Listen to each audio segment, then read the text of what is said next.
Hey guys, we're going to be doing something a little bit different today. I wanted to try a full video voiceover. Obviously my channel is still pretty new and I'm just trying out different methods for making videos to see what people want to watch and what I can make successfully. If you have any opinions on whether you like this or the lo-fi videos or the stop motion builds, be sure to let me know in the comments so I can take that into consideration. I would love to build a little community here and feedback like that would help a ton. So for today's build, I found this image on Facebook of this cute little tiny home village. It kind of looks like an Airbnb or something. I'm not sure where the image originally came from. I did a search on Google and it's been posted on tons of social media, but I couldn't track down the original source. Regardless, I thought it was super cute and I wanted to recreate it. I really wish we could make angled walls like that in The Sims 4, and I initially tried doing like an angled roof with a skylight, but it just looked weird. So we're simplifying the shape instead. If you like this build and you'd like to use it in your own game, you can find it on the Sims 4 gallery under my EA ID Rumrizzle, and that info will be in the description as well. My goal is to stick to 2 packs, Tiny Living and Eco Lifestyle. You'll notice multiple items I placed during the build are not from those packs. This is something that I rectified later, and the version on the gallery will not have those items. I'll do some screenshots at the end to show you what I changed and give a final look of the whole build. I'm trying to get out of my comfort zone of just building with whatever packs that I have so that my builds are more accessible to people who may not have as many packs. Here we've already jumped into furnishing the bedroom. I was trying to make a beefed up headboard because the reference image looks like it has a really wide one that stretches out behind the side tables, but the item I usually use for that is from Dine Out, so I just gave up. I'm happy with how this room turned out. This bed is from Eco Lifestyle and I rarely see people use it. I think this swatch goes really well with the purple chairs and it just looks kind of cozy to me. I was a little sad that I didn't have any more industrial looking railings to use up here, but I was determined to stick to my restrictions despite my multiple screw ups. You may have noticed already that the windows and the stairs are all from Snowy Escape, but like I said, those are all fixed in the final build. Here are the purple chairs I was talking about. I love those chairs. I think they're from Eco Lifestyle. I use them all the time in my builds, and that little round coffee table, I just love it. These are also some of my favorite lamps in the whole game. I don't use them very often because I don't do a lot of industrial builds, weirdly, but it is one of my favorite aesthetics. Moving on to the living room.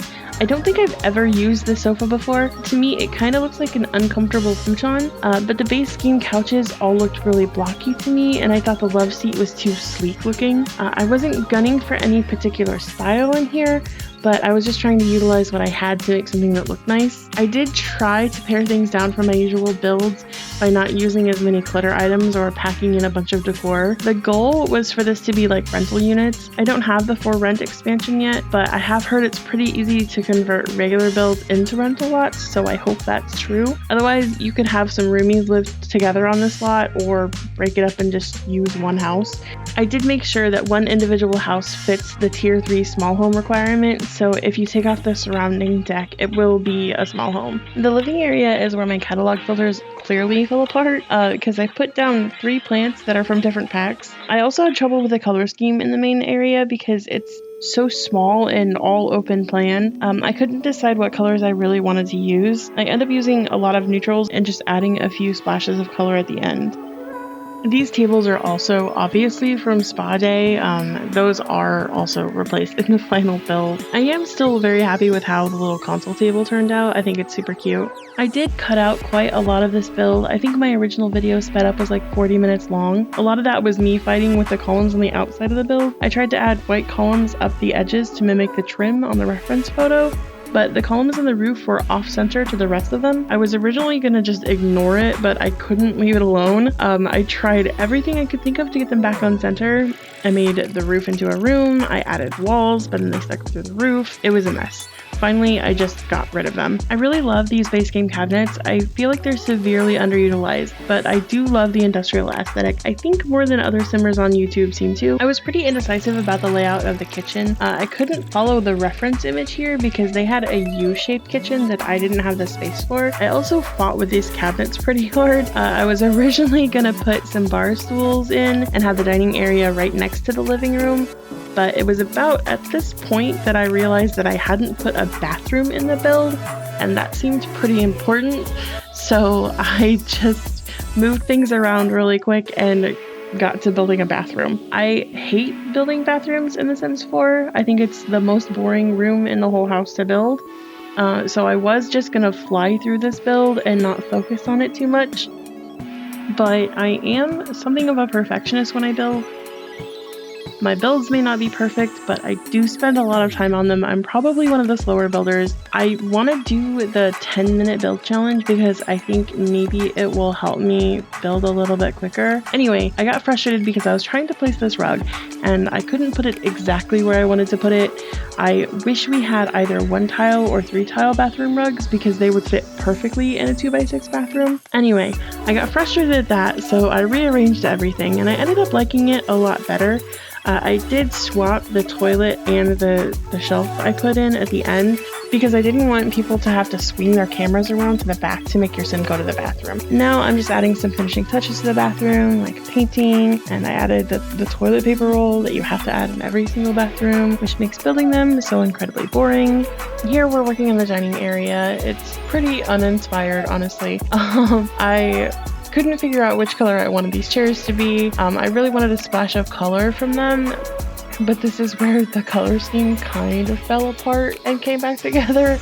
I ended up getting rid of that rug and replacing it with a different one. And sometimes I wonder if other builders change swatches as much as I do, because I've watched other builders just throw things out super decisive. I know some people pre-build and then just remake their builds, but I feel like I'm just a way sloppier builder than other simmers. I don't know. Here's where my ADHD kind of took over and I start ping-ponging around just adding clutter and stuff. I've been trying to keep it in check because this is how I build normally. I build part of a room and then I go to another room and then I go back to that room and so on and so forth. I've been trying to tone that down for these kind of videos because I know it can probably get pretty nauseating when I swing the camera around too much. I also have a tendency to place a couple of items and then I zoom out and look at it from afar and then I zoom back in, and I'm trying to not do that also.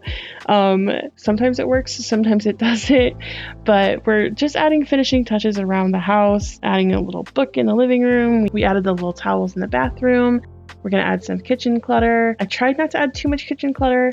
I was originally going to add invisible shelves, but I feel like I do that in all of my builds, so I tried to avoid that in this one. Trying to branch out, trying to do something a little different. I also meant to put these shelves in the bedroom originally at the start, but I completely forgot about it and then just ran across them while I was working on the kitchen. So I popped back up to the bedroom to put them in and add the little shoe shelves and everything. It just kind of completes it up here. Now we're back adding more clutter to the kitchen.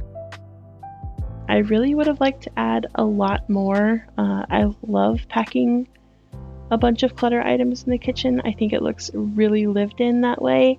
But like I said, these are meant to be rentals, so they're not supposed to be super lived in. I love that snake plant sized up. I think it's one of my favorite plants in the game. I wish the game had more snake plants because I just like the look of them. And that one sort of looks super low poly when you size it up, but I do it anyway. Now we're onto the landscaping, and landscaping is definitely a weak spot for me. I wasn't planning on adding any to this build, but then I saw the little parking lot in the reference photo and I thought it gave it more of a community vibe, and I really liked that. So I added in a little sidewalk and some cars. I'm also going to build in some planters. For the green and yellow buildings, I literally just copied the pink one over, so every build that has the same items inside. It could be cute to make each building a different vibe or tell a different story, but I wanted you guys to be able to determine what you wanted. I think for basic furnished rentals, it makes sense for them all to be identical. I am just going to go ahead and zip through the rest of the landscaping because it's really not super interesting to watch, and just get to the beauty shot. Alright, here is the finished build. I hope you like it. Let me know what your favorite part is, or drop a comment with how awful I am at landscaping. I will agree with you. I had fun with this one, and I hope you did too. I'll see you next time. Bye!